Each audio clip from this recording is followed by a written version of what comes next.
everyone. Our guest today, she's a former member of the AIS. She's played in Grand Slams and she's got more Insta followers than probably anyone watching today. Ashling Sumner, Uh-huh. how are we? Good. How are you, Karis? Thanks for Um, having me. it's been a red hot minute. I was like, I think it's been at least probably 4 or 5 years since I've seen Yeah. you.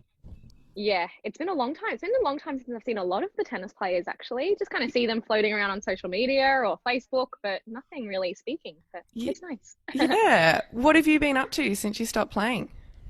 Well, I stopped probably about, I don't even know how old I am now. So probably about 4 or 5 years ago, 6 years ago. So I'm 27 now.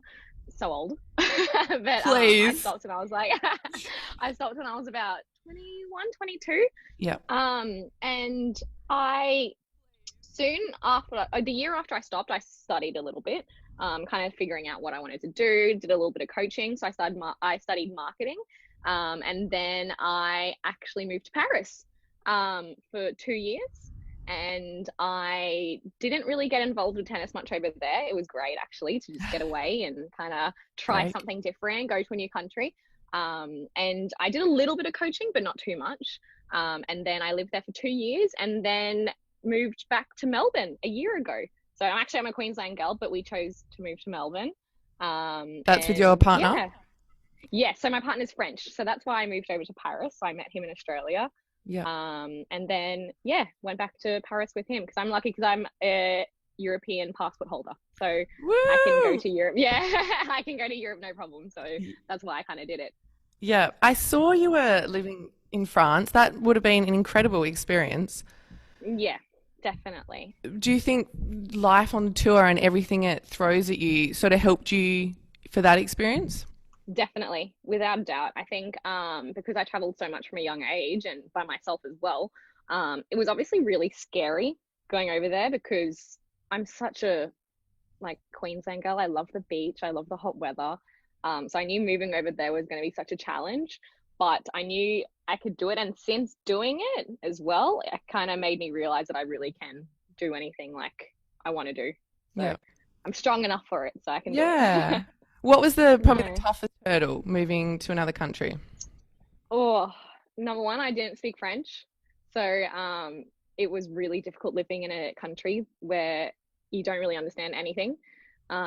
Just different culture as well, different lifestyle. It was cold, very like big city vibes. So, like catching the metro everywhere and trying to get by. And yeah, it was just a really different experience. And I think that was the hardest part, really, just the beginning, really trying to get used to it.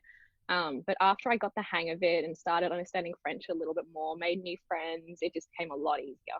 Yeah. I think it's that social Yeah. circle, isn't it? I remember when I moved and Yeah. like it's those couple months where you're meeting people, but they're not really your people. You don't really click. And then it's Yeah. finally you find your circle and you're like, oh, I love it here.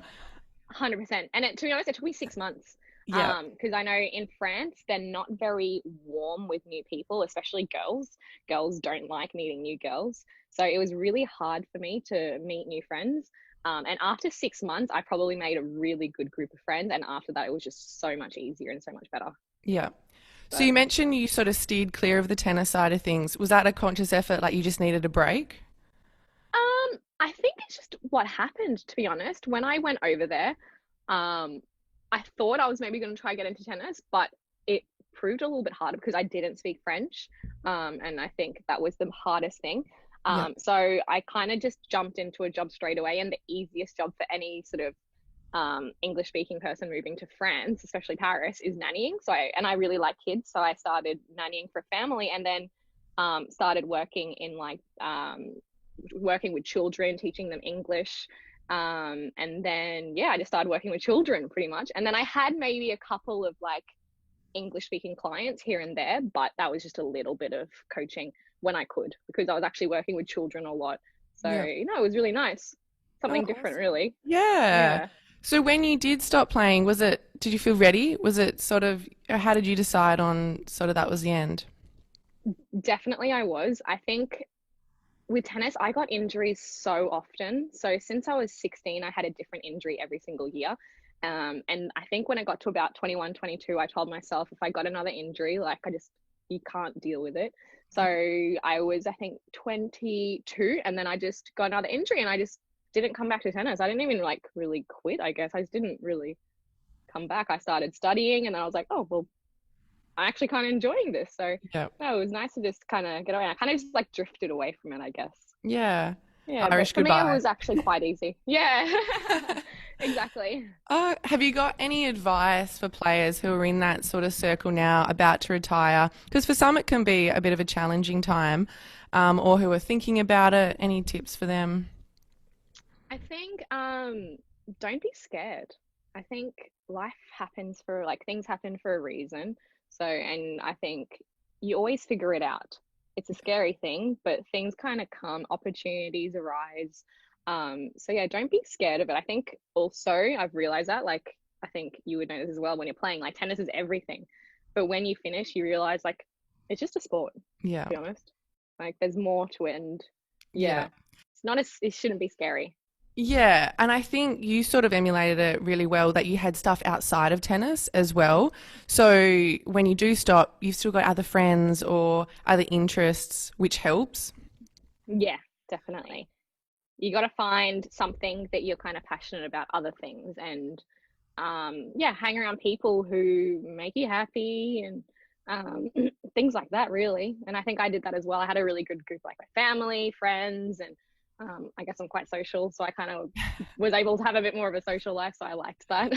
Yeah. How much of a change is it when you've got all this time and you're like, oh, I can go out now and like have Yeah, an extra drink and exactly. Like I don't have to go home. It's an 11 o'clock. I gotta go home. Now I'm like, I can stay out. Ash, thank you so much for joining us today. It's been awesome to see you and catch up on what you've been doing since I saw you on the court last. All the best and take care.